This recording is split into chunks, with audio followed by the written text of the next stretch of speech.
Welcome to A Promised Moon, a historical fiction love story. If you love page-turning historical fiction novels featuring strong female leads, then you'll love Stephen Alton Brown's story. A Promised Moon is the untold story of the Underground Railroad, where escapes were unaided and only the bravest, women and men, could steal themselves free. That's me, Stephen Alton Brown. That's a link to my website where you can read the entire first chapter for free. All of my books are rated G.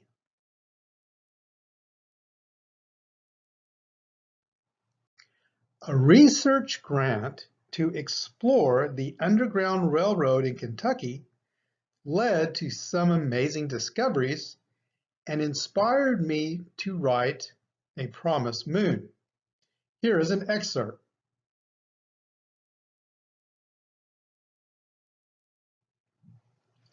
"I love you, Joe," Rachel said. "Won't be happy without you.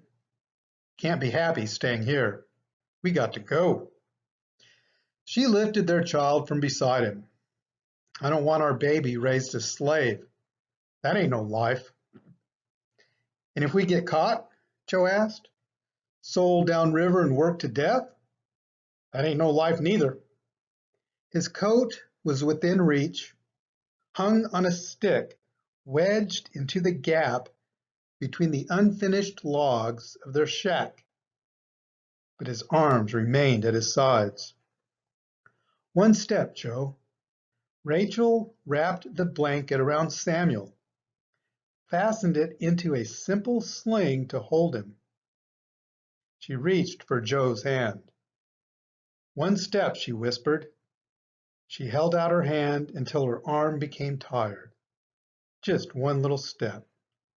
Joe swallowed hard. "Can't move my feet." "One little step." She refused to lower her arm. He couldn't raise his head. "Give me your hand, Joe." "Sorry." He didn't look up. "I'm so sorry." "Won't give up on you," Rachel promised. "Not now, not never. But we got to go." Her shoulders strained with fatigue until the weight of her arm slowly pulled her outstretched hand to her side. His gaze remained on the floor.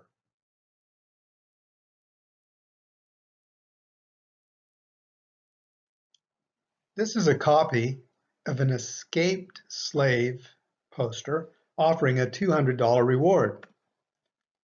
Here's another escaped slave notice, again offering a $200 reward, not unusual. However, the average wage was $10 a month. So the reward was more than most people made in a year and a half. That's a lot of money. No way would an escaped slave risk asking for help while still in the South.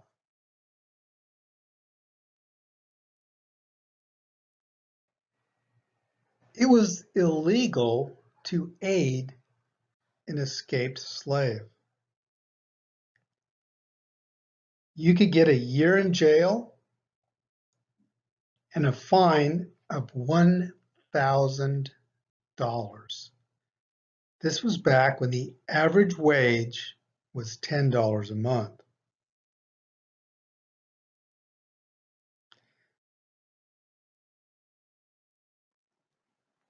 The true story of the Underground Railroad is that most escaped slaves didn't get any help until they had crossed the Ohio River.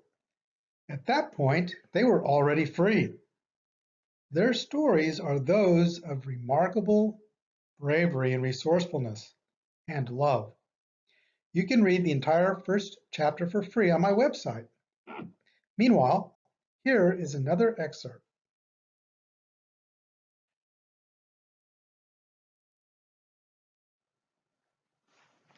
"We're headed for freedom, child," Rachel whispered. I promise we won't come back. She shivered and felt the devil nearby. The plantation house sat perched on a hill, same as a buzzard. She bent over and crept away from the shack to where a split rail fence disguised the contours of her shadow. The fence line stopped where the tobacco fields began.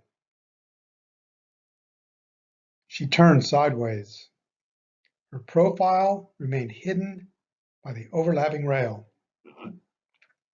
Some folks claimed she had the top eye and could see into the future, but there wasn't any trick to seeing something before it happened. It was common sense and the uncommon patience to use it. Her grandma taught her how to look for the little things most people missed. The big house cook must still be asleep, else there'd be the smell of yeast in the air. It meant the white folk wouldn't be awake for hours. The sixth sense her grandma taught her was how she noticed what was nearby and figured out what it meant. The animals stabled in the barn couldn't see her. They'd keep quiet if she did. But no slave could walk across an open field at night without being guilty of something. And only acres of tobacco plants separated her and Samuel from a far distant stand of trees where the land was too rocky to plow. She ran like the dogs were already after her.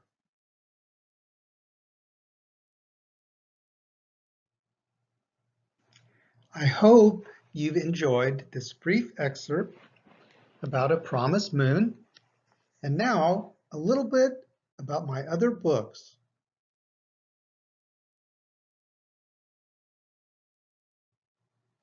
Stealing Renoir is a mystery and thriller where art, crime, and history converge.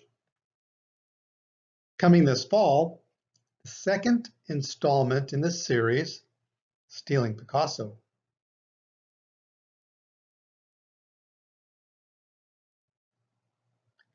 Mystery Island is where history and mystery meet.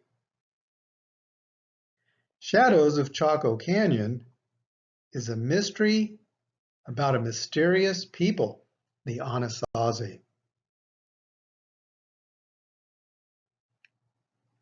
And Let the Earth Breathe is a gardening coffee table book about how Ann Milligan, my wife, and I converted our backyard into a botanical park. The book shows you how you can do it. If we can do it, you can too. There's lots more to read and watch on my website, where you can sign up for my monthly newsletter and not miss a thing.